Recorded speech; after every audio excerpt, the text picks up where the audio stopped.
Here's how to update YouTube on your iPhone or Android to get the latest features.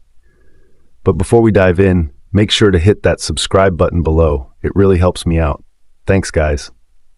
Now, if you're on an iPhone, head to the App Store.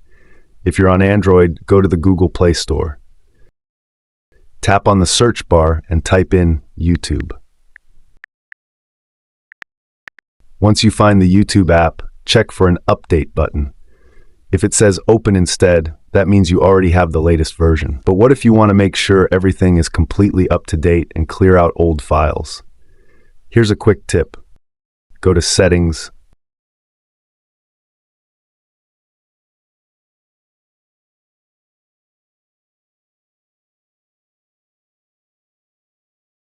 General, iPhone Storage.